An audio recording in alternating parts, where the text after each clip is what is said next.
Kita terangkis dari jurang jahiliyah menuju jalan Kantrang Raya di hati Islam. Saya akan menyampaikan terkait masalah efisiensi kerja dengan manajemen waktu yang baik. Kemarin saya melihat beberapa video, saya pikir banyak yang datang. Ternyata ketika saya datang ke sini cuma ada 4 orang. Tadi sudah saya membuat banyak materi PowerPoint, ada sekitar 10 sampai 13. Ternyata kalau katanya Mas Buri, gak usah banyak-banyak Pak, cukup datang aja, berdiri terus duduk kali. Siap sih. Untuk penyingkatan waktu, ada beberapa poin yang akan saya sampaikan, ada beberapa poin di mana saya sudah meringkas dari 7 poin itu menjadi 7 poin saja sehingga biar cepat. Yang pertama, kita harus dalam manajemen perusahaan kita harus ada yang namanya jadwal. Hingga tadi kemarin sudah dilakukan oleh Pak Imam dan Pak Edi, yang memang dari awal sampai sekarang sudah istiqomah dan beberapa materi sudah disampaikan oleh beberapa dosen. Itu juga bagian dari efisiensi terkait masalah kinerja. Dalam sebuah perusahaan, mau tidak mau, career planning itu adalah lebih penting dibandingkan ketika kita bicara masalah hanya wacana atau asumsi. Yang kedua, daftar.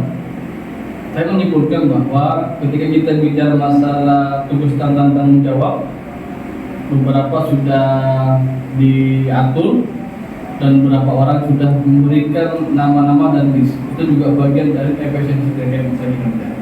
Itu juga bagian dari budaya kinerja. Sehingga tiap hari step by step kita juga bagian dari istiqomah dalam membangun budaya-budaya berorganisasi.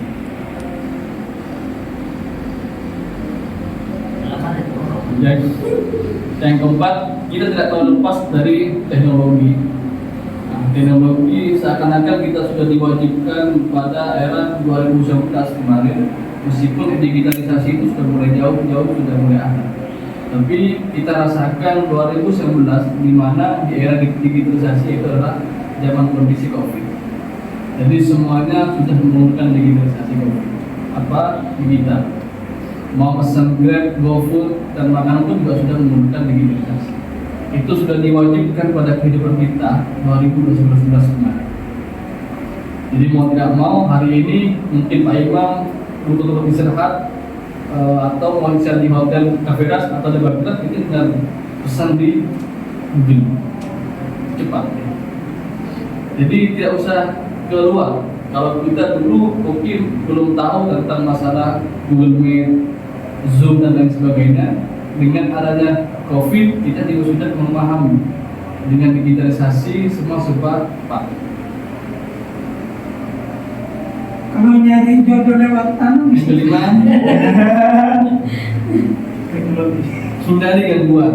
Jadi setiap kondisi, setiap perjalanan kita mesti ada yang namanya gangguan.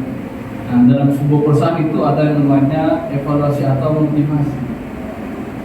Jadi mungkin Pak Imam galau dengan kondisi yang setiap hari dari jam 5 sudah di sini sampai jam 4 subuh sudah harus baru pulang kan gitu. Pastinya jam 6. Jadi pastinya ada rasa galau, sumpah. Jadi mau tidak mau jangan kayak Mas Rossi. Dari dulu sampai sekarang masih tetap sendirian terus di FEB. Sekali-kali kan cepat segera mencari. Kemarin di delete video. Yang keenam, gunakan waktu sebaik-baiknya. Jadi ada dapatkan juga dijelaskan asli demi waktu demi masa. Jadi mau tidak mau dengan kondisi yang hari ini sudah 2024. tuh lihat gembel asli. Masa tanam mau mau nyari dari sekarang sudah mulai ada ancang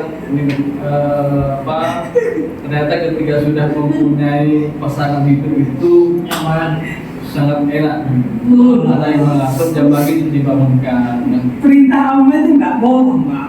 Itu kalau kita bikin Ya. itu juga bagian dari motivasi Pak Imam. Jadi Siap. melakukan segera. Pak. Ini pokoknya juga Yang kedua, jangan terlalu banyak multitasking atau mengandai-andai. Jadi dalam sebuah perusahaan itu kalau kita hanya mengandai-andai, kapan kita akan menuju suatu titik yang akan kita tuju atau menuju mereka. Kalau kita hanya mengandai-andai, tidak lagi detik atau kita hanya planning, seakan-akan kita akan mencapai suatu titik itu jangan sampai. Jadi yang realistis saja. Kayak gitu Mas Osi. Oke, mungkin itu dapat saya sampaikan. Kalau lebihnya saya mohon maaf. Wabillahi taufiq wal hidayah. Wassalamualaikum warahmatullahi wabarakatuh.